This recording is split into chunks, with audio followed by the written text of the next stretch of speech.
ሰላም አለይኩም ወራህመቱላሂ ወበረካቱ። ውድ የሀገሬ ልጆች እንዴት ናቸው? እንደውም ክርስቲያን ወገኖቼ ሰላም ብያለሁኝ። ሁላችሁንም ባላችሁበት አላህ ሱብሃነሁ ወተዓላ ይጠብቃችሁ። እንግዲህ ዛሬ ስንዴ ንፍሮ ልቀቅል ነው ማለት ነው። ያው የስደት ንፍሮ ማለት ነው።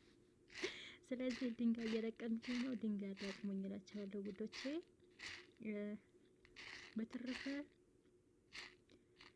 እንዴት አድርጌ እንደምቀቅለው ግን ግራ ገብቶኛል ማለት ነው። የጀማዓተል ኸይር እስኪ ቀቅለን አውረን እናያለን ማለት ነው ኢንሻአላህ። ነገር ግን እዚህ የሚበሉት በወተት ነው ሀቂቃን ማለት ነው። እንደኛ ሀገር አይደለም ንፍሮ የሚበሉት በወተት ነው የሚበሉት።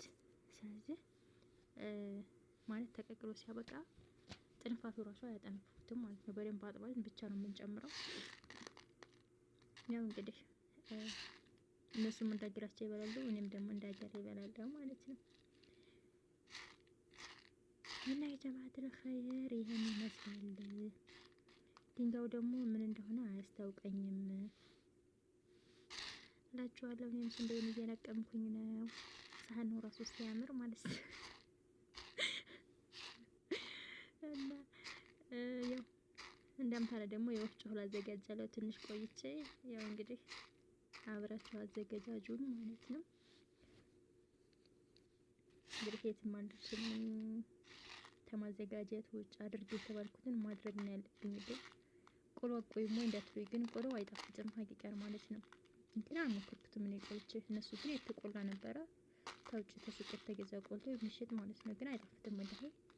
ወይስ እንደው ራሱ ነው እንጃ። ንፍሮ ራሱ እንደኛ ነገር አይደለም። ግን ቢሆንም ደግሞ ያው መቼም ይሻላል።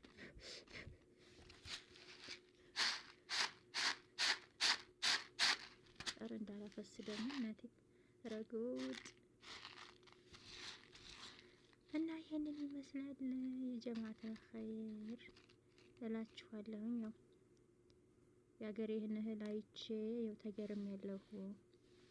በነገራችን ላይ ፍሬዘር ካልገባ እዚህ ሀገር ማለት ነው ይነቅዛል። ለምን እንዳርቆ አልገባኝም። እንኳን ይሄ አይደለም ሩዙ ራሱ ይነቅዛል። ለምንድን ነው እንዴ? እኛ ዘንድ እኮ ውጭ ነው የሚቀመጠው፣ ፍሪጅ የለም ምን የለ። እዚህ በቃ እኔ እንጃ እንዴት እንደሆነ ማለት ነው። በላህ እኔ ግራ ግብት ብሎኝ ፍሬዘር ሳገኘው ማለት ነው። ፍሬዘር ሂጅና ወጪ ሲባል እንዴት እንደደነገጥኩ እንዴ! ለምንድን ነው አልኳት እኔ። እንዳይበላሽ ነው ይሄ አመትን ቢቀመጥ 2 አመት 3 አመት ቢቀመጥ ምንም አይሆን አለች። እውነቷ ነው። እኔ እንኳን ተመጣሁ እንግዲህ 1 6 5 ሊሆነኝ ነው ማለት ነው። ግን አላለቀም።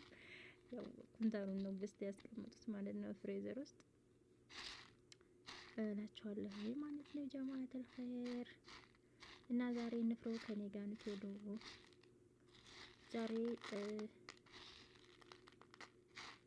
ይሄንን ነው እያዘጋጀ ያለሁት። ግን አይኔ ፈዘዘሽ። ድንጋዩን ራሱ አላገኘሁትም፣ ግን አይኔ ፈዘዘብኝ። ደግሞ ምን ብለው እንዴት አድርጌ እንደምለቅመው ራሱ ግራ ገባኝ። አንዳንድ ወሎ ሰድ እንጂ እንደዚህ እያደረኩኝ ተረጋግኝሽ አንድ አገኘሁ። እና ይሄንን ይመስላል። ሁላችሁም ላይክ ወላሂ ያለው ድንጋዩት ድንጋዩ ደግሞ አያስታውቅም ማለት ነው። ላይክ ሰብስክራይብ እያደረጋችሁ አበረታቱኝ። የመዳም ቅመም ነኝ ከመዳም ኩሽና ከመዳም ስቱዲዮ ነው እንጂ ከመዳም ኩሽና ስቱዲዮ ነው የመጣሁት።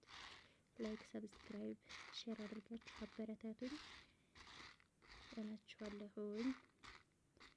እኔም እንደዚህ አድርጌ ስንዴን ለቅሜ ልጨርስና ቶሎ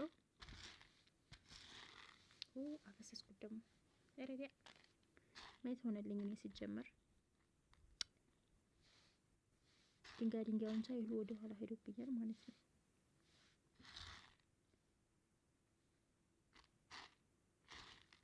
እና ይሄንን ይመስላል።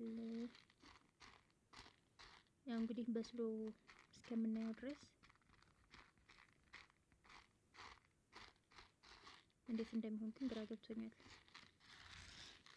ዜራ ቢስሚላህ ምንድን ነው ከፊት ለቅባለሁ እያልኩ ተኋላ ፈሳለሁ። ኧረ ጉድ ነው።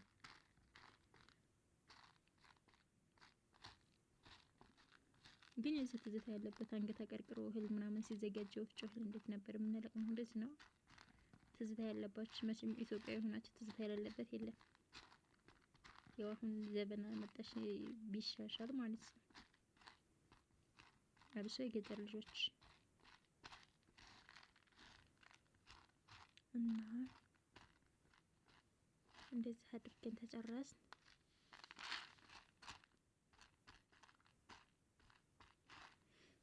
ያላ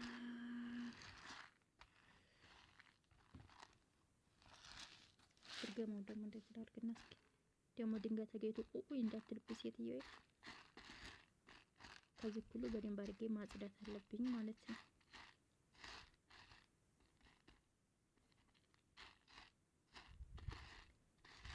እና ውዶችዬ ይሄን ይመስላል እንግዲህ የዛሬው ውሏችን። የንፍሮ ስናዘጋጅ ነው የዋልነው። ቆንጆ ንፍሮ ይሆናል ብዬ ተስፋ አደርጋለሁ። ያው እንግዲህ ሁላችሁም ላይክ ሼር እያደረጋችሁ አበረታቱኝ።